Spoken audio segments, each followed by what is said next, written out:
Hello guys, তাহলে আজকে আমরা দেখব এইচএসসি 2022 ব্যাচের রসায়ন প্রথম পত্র অ্যাসাইনমেন্ট, যেটা ষষ্ঠ সপ্তাহে দেওয়া হয়েছিল। তো এই অ্যাসাইনমেন্টে দ্বিতীয় অধ্যায়ের উপর থেকে মোট 4টা প্রশ্ন ছিল এবং এই 4টা প্রশ্নের উত্তরই তোমাদেরকে করতে হবে। ঠিক আছে, প্রশ্নগুলো মোটামুটি সহজই ছিল। তো চলো দেখা যাক আমরা সেটা কীভাবে সমাধান করতে পারি। আর তার আগে তোমরা অবশ্যই চ্যানেলটাকে সাবস্ক্রাইব করবা, লাইক কমেন্ট করো। কোনো রকম সমস্যা যদি মনে হয় বা কোনো রকম যদি আপগ্রেড আছে এরকম যদি মনে হয় তোমরা অবশ্যই জানাও। ঠিক আছে, চলো সামনে যাওয়া যাক।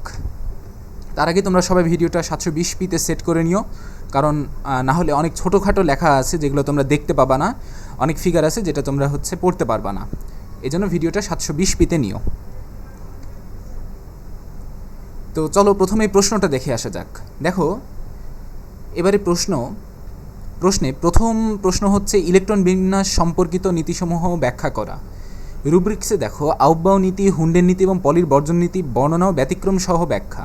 তাহলে তোমাকে ব্যতিক্রমও লিখতে হবে, ব্যাখ্যাও লিখতে হবে, উদাহরণও লিখতে হবে। ঠিক আছে, দ্বিতীয় প্রশ্নে বলছে কোয়ান্টাম সংখ্যা থেকে শক্তিস্তর সমূহের ইলেকট্রন ধারণ ক্ষমতা নির্ণয় করা। তাহলে কোয়ান্টাম সংখ্যা তোমরা সবাই বের করতে পারো, এটা 3 মার্ক 4 মার্কের প্রশ্নে আসতো। দেখো রুব্রিক্সে দেখো 4টি কোয়ান্টাম সংখ্যার মান নির্ণয় করে চতুর্থ শক্তি স্তরে অরবিটাল সংখ্যা নির্ণয় ও ইলেকট্রন ধারণ ক্ষমতা হিসাব। এটা একটা ক্লাসিক্যাল প্রশ্ন, এটাতে বলার কিছুই নাই। তৃতীয় প্রশ্নে দেখো উপশক্তি স্তর সমূহের বর্ণনা ও আকৃতি ব্যাখ্যা করা। তাহলে এসপিডি এই 3টার আকৃতি ব্যাখ্যা করতে হবে বর্ণনা সহ। এফ অরবিটালেরটা লাগবে না, কারণ এফ অরবিটাল বেশ জটিল এবং এটা আমাদের বইয়েও নাই, অনেক সিলেবাসেও নাই। পারমাণবিক বর্ণালীর উৎস ব্যাখ্যা করা। হাইড্রোজেন এর পারমাণবিক বর্ণালীর গাণিতিক ব্যাখ্যা ও রেখাচিত্র অঙ্কন। তাহলে এই মোট হচ্ছে 4টা প্রশ্ন। চলো প্রথম প্রশ্নটাই দেখে আসা যাক। দেখো ইলেকট্রন বিন্যাসের নিয়ম, হুন্ডের নীতি, আউটবাউ নীতি আর হচ্ছে পলির বর্জন নীতি, এই 3টা নীতি তোমাকে ব্যাখ্যা করতে হবে আর সাথে ব্যতিক্রম সহ। তাহলে প্রথম স্টেপে আমরা বলে নিচ্ছি যে সাধারণভাবে ইলেকট্রন বিন্যাসের নিয়ম হলো প্রধান শক্তি স্তরে ইলেকট্রনের প্রবেশ। তাহলে প্রধান শক্তি স্তরে ইলেকট্রন সাধারণত কীভাবে প্রবেশ করে, 1 2 3 4 এইভাবে। এই কথাটা বলে নিছি এক লাইনে। দ্বিতীয় লাইনে আমরা বলবো যে উপশক্তি স্তরে ইলেকট্রনের প্রবেশ সাধারণ ক্রম হচ্ছে SPDF, এটা হচ্ছে সাধারণ ক্রম। এই ক্রমে প্রবেশ করার কথা, কিন্তু প্রবেশ করে না। কেন করে না সেটা আমরা সামনে বলবো। দেখো তৃতীয় নাম্বার পয়েন্টে আমাদের আসল কথা শুরু হবে। অরবিটালে ইলেকট্রনের প্রবেশ, কোনো উপস্তরের প্রত্যেকটি অরবিটালের শক্তি সমান।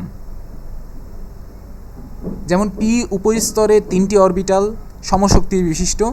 প্রতিটি অরবিটালে প্রথমে একটি করে ইলেকট্রন একমুখী স্পিনে প্রবেশ করে, প্রাপ্যতা অনুসারে প্রত্যেকটি অরবিটাল একটি করে বিপরীতমুখী স্পিনে স্থান নেয়। অরবিটালে ইলেকট্রন বিন্যাসের এই নীতিকে হুন্ডের নীতি বলে। তাহলে হুন্ডের নীতিটা কি, যে অরবিটালে প্রথমে একমুখী আকারে প্রবেশ করবে এবং তারপর ইলেকট্রন যদি থাকে, প্রাপ্য থাকে, তাহলে তখন হচ্ছে 2টো করে প্রবেশ করতে পারবে। এটা হচ্ছে হুন্ডের নীতি। এই কথাটা এখানে বর্ণনা করা আছে। এই যে দেখো PX1 PY1 PZ0, এরপর PX1 PY1 PZ1, তারপরে কি হবে যে এখানে যে কোনো একটা 2 হয়ে যাবে, মানে PX2 PY1 PZ1 অথবা PX1 PY2 PZ1, তারপর এভাবে চলতে থাকবে।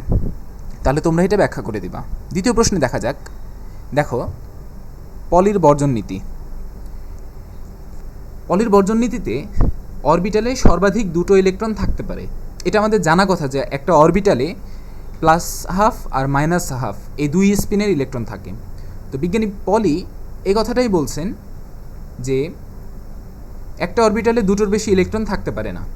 এটাকেই আরও খানদানিভাবে যেটা বলা হয়, একই পরমাণুতে যে কোনো 2টি ইলেকট্রনের 4টি কোয়ান্টাম সংখ্যার মান সমান হতে পারে না, সমান হতে পারবে না। কারণ কি, NLM এর মান যদি সমান হয়ও, এই যে S এর মান একটা হবে +12 একটা হবে -12, মানে এই 4টা সংখ্যার মান 2টো ইলেকট্রনের জন্য একই কখনোই হতে পারে না। এই 4টা সংখ্যা দিয়ে তুমি যে কোনো ইলেকট্রনকে নির্দিষ্টভাবে শনাক্তকরণ করতে পারবা। এটাকে বলা হচ্ছে পলির বর্জন নীতি। এটা তোমরা ব্যাখ্যা করবা। এবং দেখো পলির বর্জন নীতি প্রয়োগে বিভিন্ন উপস্তরে সর্বাধিক ইলেকট্রন সংখ্যা, এটা তোমরা দিতে পারো ছকটা। এরপরে আসবে আউটবাউ নীতি।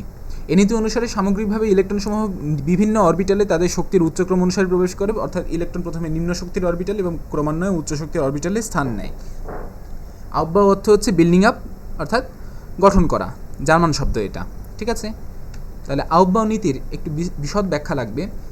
তোমরা এখানে বলবা যে কোন অরবিটালের শক্তি কত তা তার প্রধান কোয়ান্টাম সংখ্যা n এবং সহকারী কোয়ান্টাম সংখ্যা l এর মান থেকে হিসাব করা হয়। যার n প্লাস l এর মান কম তার শক্তি কম, যার n প্লাস l এর মান বেশি তার শক্তি বেশি। যদি n প্লাস l এর মান সমান হয় তাহলে যার n এর মান কম তার শক্তি কম, যার n এর মান বেশি তার শক্তি বেশি। দেখো এখানে একটা উদাহরণ সহ বর্ণনা করা আছে 4p এবং 3dর জন্য, তোমরা দিতে পারো। এবং সর্বশেষে তোমরা এই লাইনটা অবশ্যই দিবা যে 1s এর চেয়ে 2s বড়, 2p বড়, এই কথাটা কিন্তু তোমাদের অবশ্যই দিতে হবে। তোমরা এখানে চিত্রটা না আঁকো, কিন্তু তোমাদের এটা কিন্তু অবশ্যই দিতে হবে। এই গেল আমাদের প্রথম প্রশ্ন। দ্বিতীয় প্রশ্ন দেখো, এই শুধু একটা সারণী, কারণ তোমাকে বলা হয়েছে চতুর্থ শক্তি স্তরে সর্বোচ্চ অরবিটাল ও ইলেকট্রন সংখ্যা। তাহলে চতুর্থ শক্তি স্তরে কোয়ান্টাম সংখ্যা এই যে সহকারী কোয়ান্টাম সংখ্যা হচ্ছে 4টা, 0 থেকে 3 পর্যন্ত। প্রত্যেকটার জন্য আবার হচ্ছে 0, -1 থেকে +1, -2 থেকে +2, -3 থেকে +3 পর্যন্ত।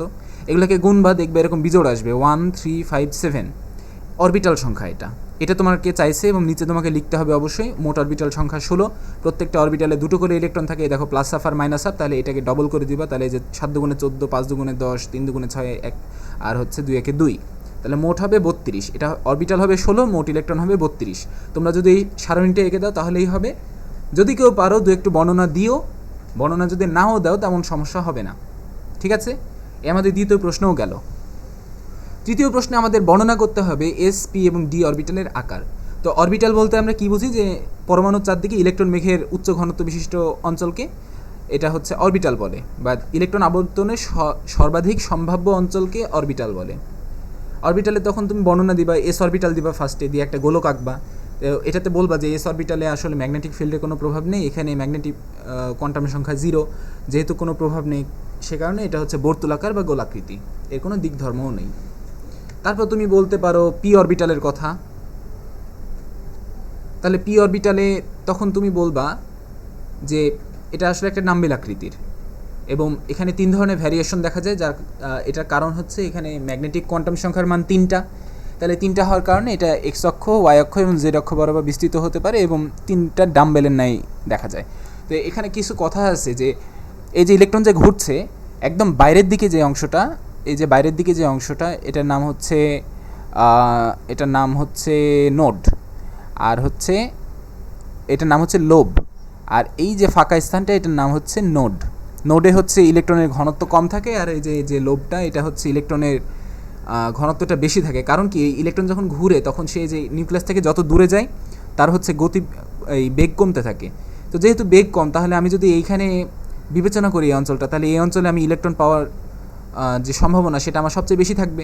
যেহেতু সবচেয়ে বেশি থাকবে সেই কারণে এই অঞ্চলটা একটু হচ্ছে এরকম ঘন দেখায়, আর এই মাঝখানের নিউক্লিয়াসের এই একদম কাছাকাছি অঞ্চলগুলো পাতলা দেখায়। এটার নাম হচ্ছে নোড বা হচ্ছে নোডাল প্লেন, আর বাইরের দিকের অংশ হচ্ছে লোব। এই হচ্ছে বিষয়। এরপর তুমি আসবা ডি অরবিটালে। ডি অরবিটাল এখান থেকে শুরু হয়েছে। এল এর মান 2 হলে ডি উপশক্তি স্তর বোঝায়। এর জন্য ম্যাগনেটিক কোয়ান্টাম সংখ্যার মান আছে 5টা, -2 থেকে +2 পর্যন্ত। যেহেতু 5টা আছে, 5 রকম ভ্যারিয়েশন সম্ভব। দেখো D X Y, D Y Z, D Z X orbital, এটা হচ্ছে সাধারণ 3টা, আর হচ্ছে উচ্চ শক্তির আছে 2টো, সেটা হচ্ছে ডি এক্স স্কোয়ার থেকে ওয়াই স্কোয়ার, আর একটা আছে ডি জেড স্কোয়ার। তাহলে দেখো ডি এক্স ওয়াই অরবিটাল হচ্ছে এক্স ও ওয়াইয়ের মাঝখান দিয়ে যাবে, আর ডি এক্স স্কোয়ার থেকে ওয়াই স্কোয়ার এটা যাবে এক্স অক্ষের মধ্য দিয়ে, আর যাবে ওয়াই অক্ষের মধ্য দিয়ে। তাহলে এই হচ্ছে কাহিনী। মোট 5টা ভ্যারিয়েশন আছে এই ডি অরবিটালের। তোমরা এই 5টা চিত্র অবশ্যই আঁকবা, এবং এই যে দেখো এখানে বর্ণনা আছে, তোমাদের কিন্তু বর্ণনা মাস্ট, তোমাদেরকে বর্ণনা অবশ্যই দিতে হবে। তাহলে এই ছিল আমাদের 3 নম্বর প্রশ্নের উত্তর। এবার আমরা 4 নম্বর প্রশ্নের উত্তরে যাব। 4 নম্বর প্রশ্নের উত্তরে বলা হয়েছে হাইড্রোজেনের পারমাণবিক বর্ণালী। এখন হাইড্রোজেন পারমাণবিক বর্ণালী বলতে আমরা কি বুঝি, যে 1 ইলেকট্রন বিশিষ্ট এটা একটা পরমাণু। তো হাইড্রোজেনের বিভিন্ন শক্তি স্তরে, উচ্চ শক্তি স্তর থেকে নিম্ন শক্তি স্তরে যখন ইলেকট্রন আসে তখন আমরা বিভিন্ন রকম বর্ণালী পাই। সেটা দৃশ্যমান বর্ণালী হতে পারে, সেটা ইউভি বর্ণালী হতে পারে, সেটা আইআর অঞ্চলের হতে পারে, সেটা আমাদের বিষয় না। কথা হচ্ছে বর্ণালী তৈরি হয়। তো আমাদেরকে এই প্রত্যেকটা বর্ণালী ব্যাখ্যা দিতে হবে, এবং আমাদের রুব্রিক্সে ছিল যে লাইনগুলোর নামসহ বর্ণনা লিখতে হবে। তাহলে আমরা ওই যে ব্র্যাকেট, তারপর হচ্ছে প্যাস্টেন, ফান্ড, বামার, এই নামগুলো উল্লেখ করব। দেখো তো এই লেখাগুলো পড়া যাচ্ছে কিনা। একটি কাঁচ নলে নিম্নচাপে রাখায় হাইড্রোজেন গ্যাসের ভিতর উচ্চ শক্তি বিদ্যুৎ চালনা করা হলে গ্যাসের ভিতর থেকে গোলাপি বর্ণের আলোর বিকিরণ ঘটে। এই আলোকে স্পেকট্রোস্কোপের প্রিজমের মধ্যে দিয়ে এর পর্দার ফটোগ্রাফি প্লেটে চালনা করলে কতগুলো সুস্পষ্ট রঙিন আলো দেখা যায়। তাহলে এই কথাগুলো তোমরা সবাই লিখবা। এই যে প্লাঙ্কের তত্ত্বের সাহায্যে বিজ্ঞানী বোরের ব্যাখ্যা, এগুলো সবই লিখবা। এটা কিন্তু লাগবে। এটা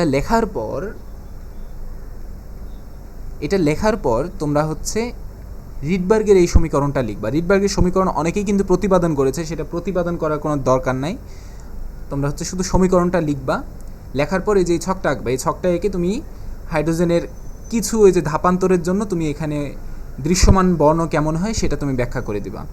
আর আরও বড় বিষয়, এই যে নিচে দেখো লেখা আছে দীর্ঘতম তরঙ্গদৈর্ঘ্য কখন হয়, ক্ষুদ্রতম তরঙ্গদৈর্ঘ্য কখন হয়, এই কথাগুলো কিন্তু তোমাকে অবশ্যই লিখতে হবে। ঠিক আছে? এরপরে আমরা যাব আরেকটা ছক, সেটা হচ্ছে হাইড্রোজেন বর্ণালীর বিস্তৃতি। লাইমেন, বামার, প্যাস্টেন, ব্র্যাকেট, ফান্ড, এটা কিন্তু রুব্রিক্সে আছে যে প্রত্যেকটা লাইনের নামকরণ করতে পারা এবং লাইনের ব্যাখ্যা দিতে পারা।